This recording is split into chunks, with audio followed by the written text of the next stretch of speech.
what was his departure with the family? Like what happened? How did he make it out?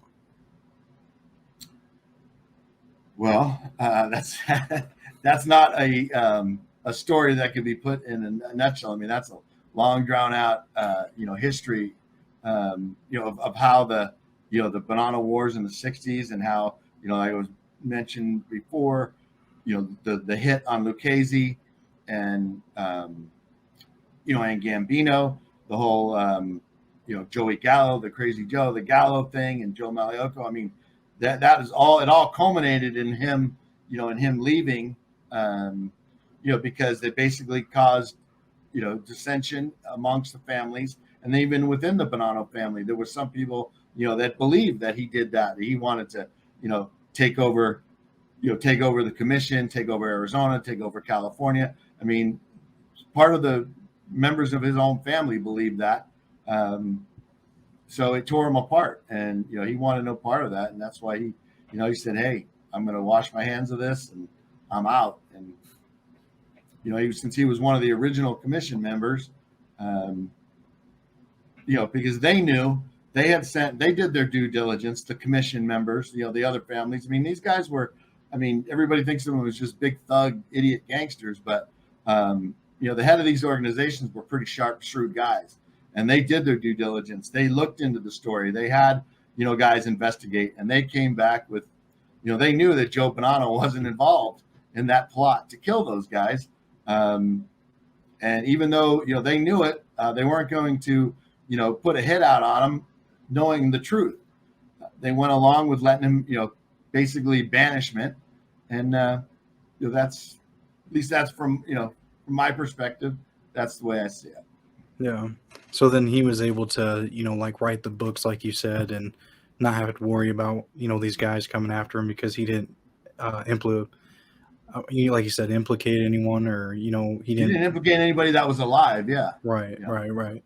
So it and never nobody crossed. that he had personal dealings with. Yeah. Okay, yeah, that's what I And he always didn't. wondered. Okay. And he But didn't talk about anybody that he didn't, if he didn't have dealings with them and have personal knowledge of it, he it's barely mentioned. right, It okay, wasn't his style to even talk about that kind of thing, unless he knew he had firsthand knowledge. right, okay. So you kind of talked about some of these wars. What wars was he around and a part of during his time that you know? Well, the Castamarese Wars back in the 30s, late 20s, 30s, I believe those were. But the most famous ones are the ones that most people know about are the Gallo Wars, between the Gallos and Joey Gallo going after Profaci and Gambino, and then which led to the Bonanno Wars, the Banana Wars, of what the New York Times had labeled it. And that's when the family split apart, because half of them believed that he was part of this conspiracy, and the other half were loyal. And there was dissension in the ranks, and there were bodies piling up in the streets, as they say. Wow. And with the Gallo War, what kind of started it was what started it from your knowledge with the Bonanos and the Gallows crew? Well, yeah, I mean, when they were Gambino, I believe, not Gambino, Colombo, that's his name. When Colombo,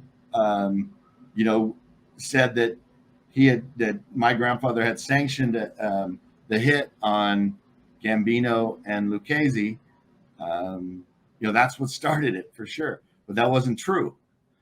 He asked him how to get on the commission. He said, "You got to make a spot." He didn't say, "Go kill those two guys." Right? He outlines it in the book, and we can break out the books and get exact verbiage if you want. Um, I don't know the history well enough to really answer that question fairly. What I know is, they got accused of a plot, and it ripped up it caused friction, and then the whole Joey Gallo thing. That's a long history between Colombo and Gallo and the Profacis, and he got drawn into that. So Yeah. that's a great story, and it's very popular, and it's very it's been told a million times, and there's 1,000 different versions of it. So the truth is out there somewhere. Right. And it's kind of hard to to find that, you know, with hearing all these other thousands and thousands of other ones, I'm sure. Right. I mean, everybody, you know, there's, like I said, that's a story that's been well told, and seems like every time I hear it, it's a little different. So who knows Right. what the truth actually was. I tend to believe what my grandfather says, because I knew the guy. And Hey, thanks for watching this clip. This clip came from one of my interviews I did in the past. Please hit subscribe if you want to get more clips like this. Also, if you want to watch the full interview, I'll put a link in the description. Or you can hit the button on the screen to watch the full interview.